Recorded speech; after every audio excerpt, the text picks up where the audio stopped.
Right, these are my X33A autocars. They're manufactured by Boza.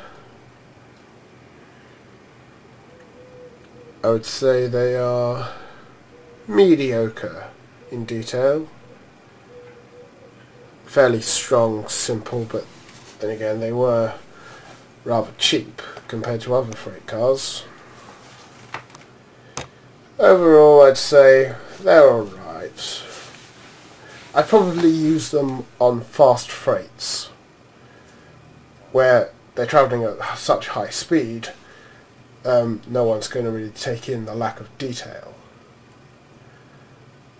But on the upside, they are, as I say, fairly cheap, and they are smooth runners.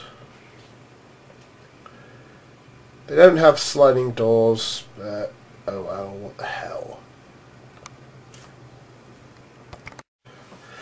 I don't just have Pennsylvania Railroad rolling stock, I also have this Baltimore and Ohio 40-foot 3-bay offset hopper. I bought this because I saw that Affen also did 6-packs of them, so I wanted to see what it would look like. And I figured that since the B&O and the Pennsy shared a lot of the same territory, it would be entirely appropriate.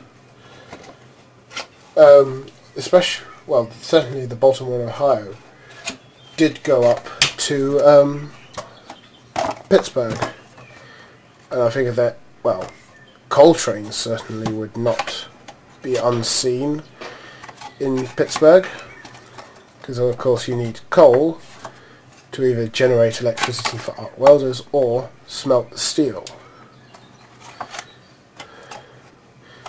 So I got this hopper. It's beautifully detailed and it's not actually very expensive, so I think these are really good value for money.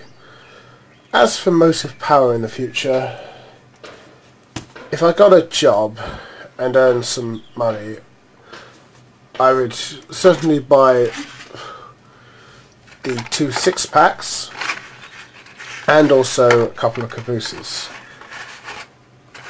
Motive power would probably come in the form of either an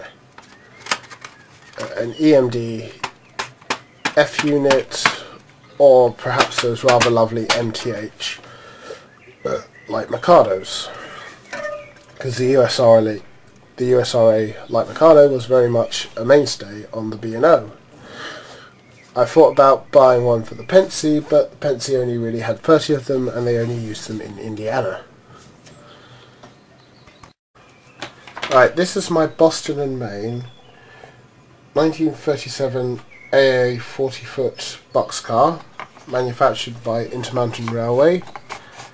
I must say, Intermountain can be a little bit pricey, but they certainly go to town with the detail.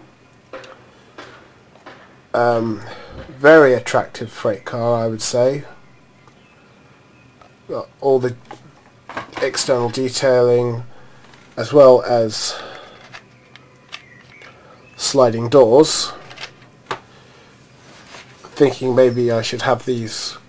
I'm thinking of maybe, if when I come to build my layout, have little magnets inside the doors so that they open without human intervention.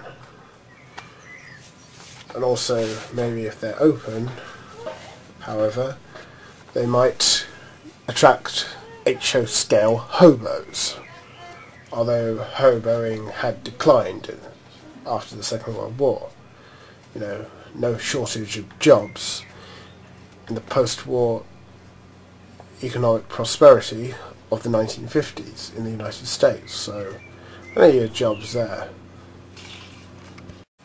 Right, like my Boston and Maine boxcars, these New York Central ones, which are a slightly later model of the same type of boxcar I showed earlier, are made by Intermountain and are very highly detailed.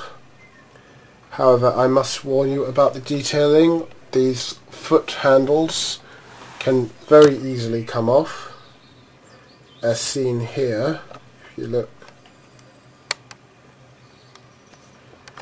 as you see, the car on the left is missing its foot loop.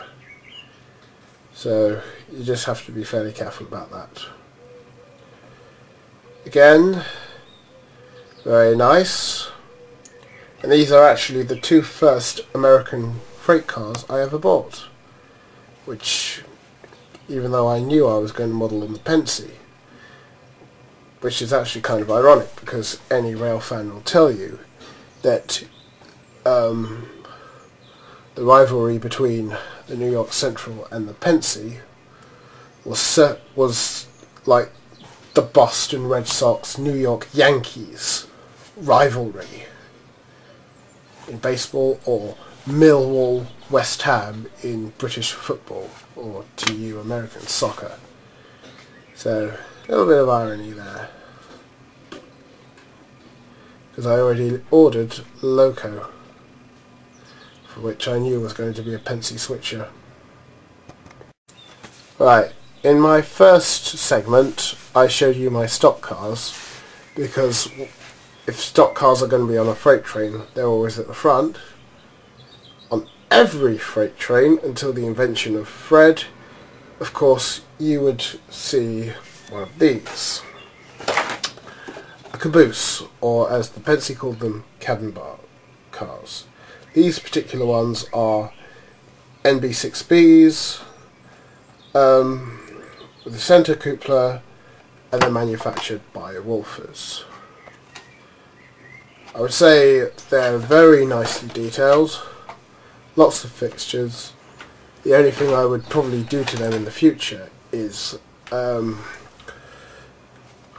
weather them, because of course when you're at the end of the train you're going to get absolutely covered in brake dust. I mean, I've seen footage of cabooses where they are so dirty you can't even tell what livery they're in, because they're just absolutely covered in brake dust.